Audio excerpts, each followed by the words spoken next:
Hello and welcome, I'm Ales Gerjuk and you're watching Head to Head with UATV. Ukraine's key creditor, the International Monetary Fund, expects that GDP growth in Ukraine at the level of 2.7% this year. In addition, the IMF foresees a decrease in unemployment rate in Ukraine. To discuss this, we are joined in the studio today by Yevhen Nevmerzhytskyy, economist. Hello and thank you for joining us today. Good afternoon. So, last year the GDP was 3.3%. This year, as being predicted by the IMF, 2.7%, and next year around 3% of GDP growth. What does this assessment mean for us? Generally, assessment of International Monetary Fund using general tools to predict such things, but speaking about Ukraine, we are not having very stable economy, we are not having stable state institutions, social institutions, which should control, let's say, authorities, and depending on elections, depending on authorities we have, the difference between our gross domestic product is very high. So such predictions made on the basement of 2 last years, we have quite stable economy, and we have similar growth near 3%, but we have to say that our economy needs to renew, because in 2013 we have GDP 2 times bigger than now, and now 3% it is not a growth, it is looks like stagnations, and our economy, I would like to underline it, needs renewing, and it is very important issue.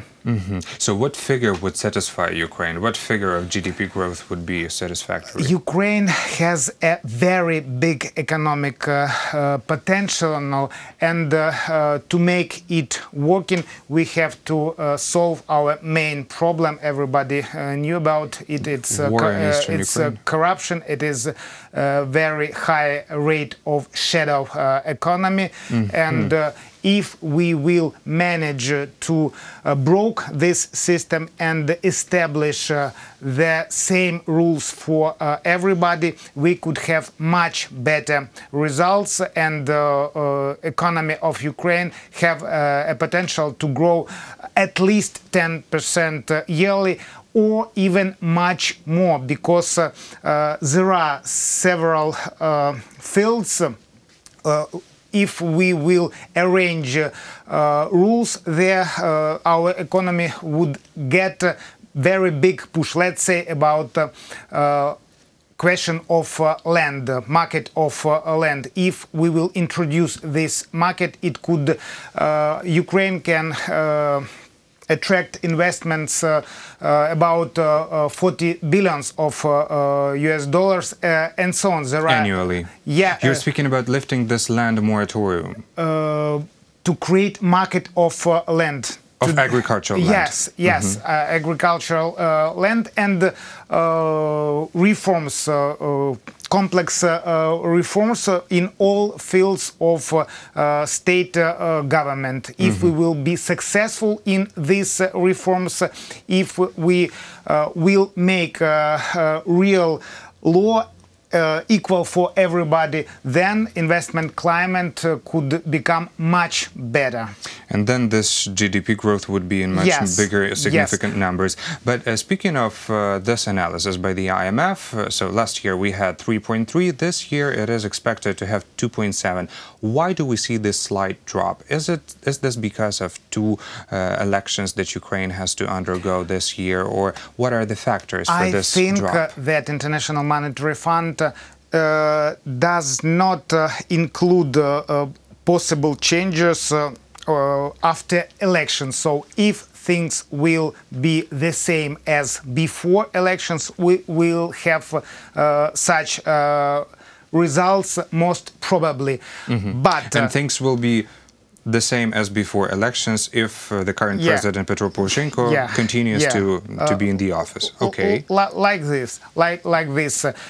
So everything will be the same, and so such figures looks very predictive. Well, but personally, I'm hoping for other results, and I would like to underline again, Ukraine has very big potential to have much bigger growth. Even this year or not? Even this years. I could bring... So judicial reform is the key priority for us this year. Judicial reform and establishment of anti-corruption institutions.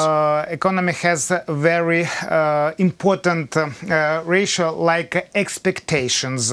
So if to see in past 10 years ago when Pomerantcheva Orange Revolution was happening. Orange Revolution won, so expectations, world's expectations grown, and very big financial groups came to Ukraine and establish banks here, financial companies, and our GDP during 2 years doubled. It is a very good results, and after these elections we could have the same results, so expectations could grow, but of course it should be created new cabinet, and Ukraine should show the real steps to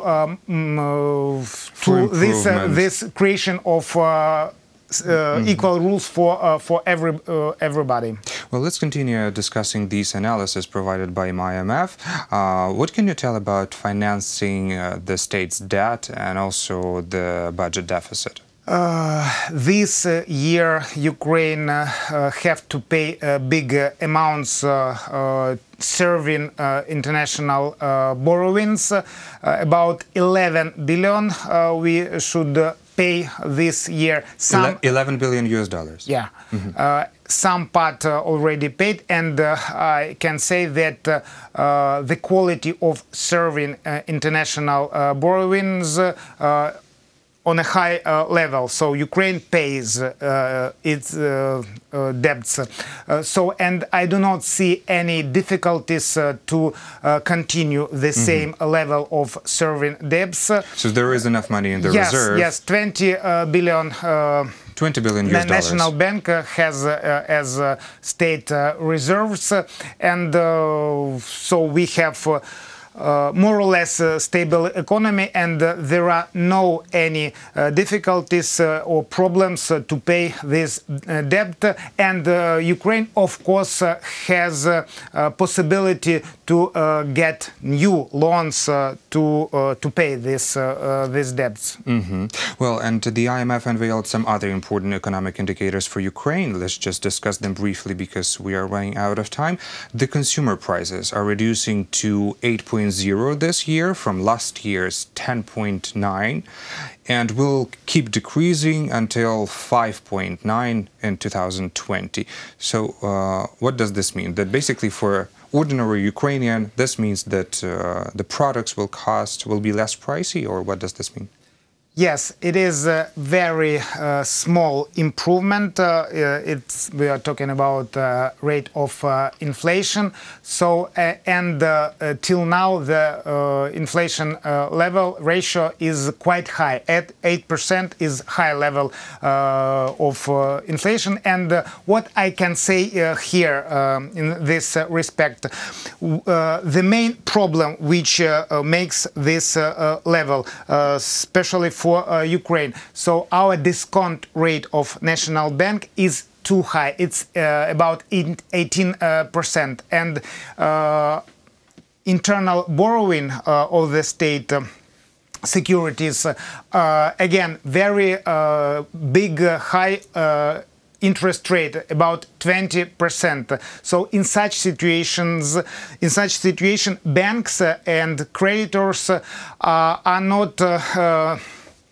do not want to credit real economy, real business. It's much easier to to attract deposits, to buy state securities and be stable without any financial risks. So we need to decrease this discount rate of national bank, and then the inflation will decrease even more.